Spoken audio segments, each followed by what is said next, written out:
ভুলে থাকি। ভগবানকে পূজা করবো বলে ভক্তলোক চেষ্টা করছেন যে আজকে সন্ধ্যায় ত্রিনাথের মেলা দেব। হঠাৎ তার মনে পড়েছে, তাই তো বাজার করে এলাম, বাতাসা তো কেনা হয়নি, আবার ছুটলো বাতাসা আনতে। একটু পরেই দেখতে চাই নারকেলের ছোবড়া তো জোগাড় করা হয়নি, ধূপ দীপ দিব কি করে, আবার নারকেলের ছোবড়া আনতে দৌড়ালো। দৌড়াতে দৌড়াতেই জীবন গেল, পূজা আর করা হলো না। আজ আমরা তাই আমাদের জীবনযাত্রা ঘরে হয়ে একটু আগে মৃগাঙ্গ মহারাজ বারবার বলছেন কিছু সময় একটু বাইর করো যার দ্বারা আমরা রামকে স্মরণ মনন করতে পারি।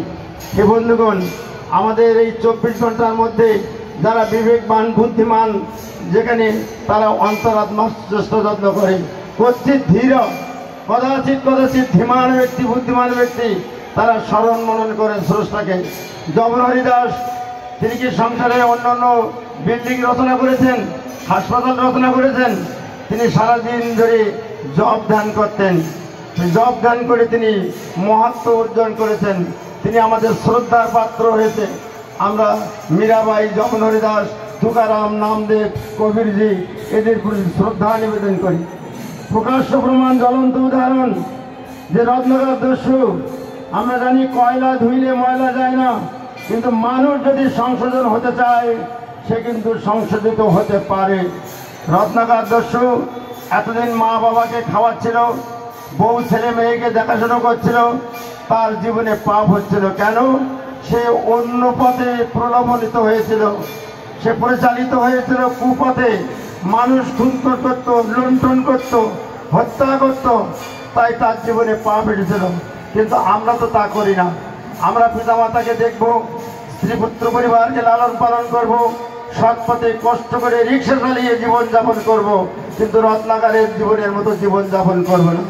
সেই রত্নাকর কি করলো দেখুন, যেদিন থেকে সে পিতামাতাকে ভাত দেওয়া বন্ধ করলো, স্ত্রী পুত্র পরিবারকে দেখাশোনা বন্ধ করলো, জপ ধ্যানে মনোনিবেশ করলো, একাকারে 60,000 বছর বসে থাকলেন, তার পুণ্য সঞ্চয় হলো। তাহলে ঈশ্বর উপাসনায় পুণ্য সঞ্চয় হয়। আপনারা যতই সংসারে কাজ করুন, যতই রাত দিন খাটাখাটনি করুন, আদিগুরু শঙ্করাচার্য কি বলছেন? উদার নিমিত্তং বহুকৃত বেশ। মানুষ যে ব্যারিস্টারি পাস করে ব্যারিস্টারি করছে, রিক্সা চালাচ্ছে, গুন্ডামি করছে, চুরি চামারি করছে, শিক্ষকতা করছে, কিসের জন্য?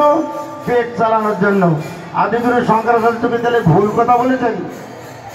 আমরা কি করে ভালো খাবো, ভালো পড়বো, তার জন্য এই হাড় ভাঙা খাটনি। ঈশ্বর উপাসনা, তপশক্তি, সাধনা ছাড়া কোনো রেহাই নেই। হে বন্ধুগণ, তাই সাধুসঙ্গ নামে আছে পান্থধাম। আজ এই সাধুসঙ্গ নামে এসেছেন, জগৎবন্ধু সুন্দরের এই পবিত্র আশ্রমে এসেছেন। এই পবিত্র আশ্রমে আমরাও ছুটে আসি কেন জানেন? স্বামী প্রণবানন্দজি মহারাজের বয়স তখন 12-13 বছর। সবে মাত্র তার বন্ধু বান্ধবের সঙ্গে একা সঙ্গে খেলা করে, ওঠে বসে। কিন্তু প্রণবানন্দজি যেহেতু জপ ধ্যান তপস্যা করে, সেই জন্য তার গায়ে অনেক শক্তিশালী।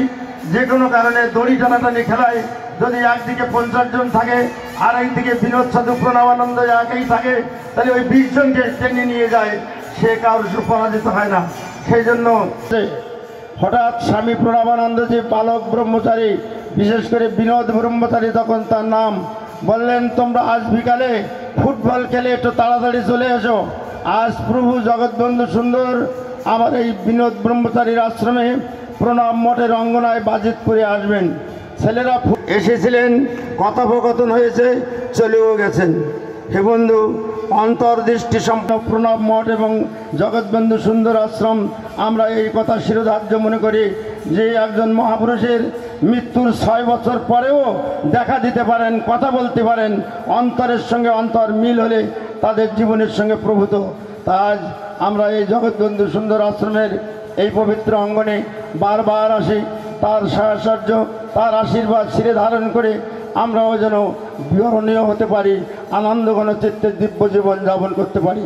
হে বন্ধুগণ, পরমেশ্বর বিদ্বেষ করেছেন ঠিকই, আমাদের ইন্দ্রিয়গুলিকে বহির্মুখ করে সৃষ্টি করে দিয়েছেন, কিন্তু তার উত্তর দিয়েছেন কচ্ছিৎ ধীর কদাচিৎ কদাচিৎ ধীমান ব্যক্তি বুদ্ধিমান ব্যক্তি যারা চেষ্টা যত্ন করে, উদ্যম উৎসাহ নিয়ে তারা ভগবত প্রাপ্তিও হতে পারে।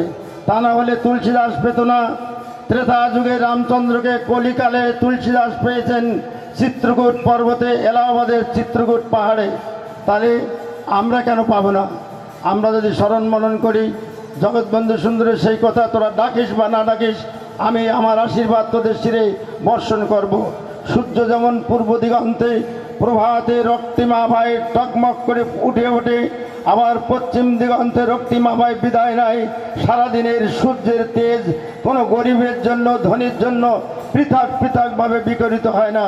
তাই জগৎবন্ধু সুন্দরের সেই আশীর্বাদ সকলের জন্য প্রসারিত এবং সবাই পেয়ে ধন্য হবে। সবাইকে সাধুবাদ, ধন্যবাদ। এরপরে আবার এখানে পুরস্কার বিতরণী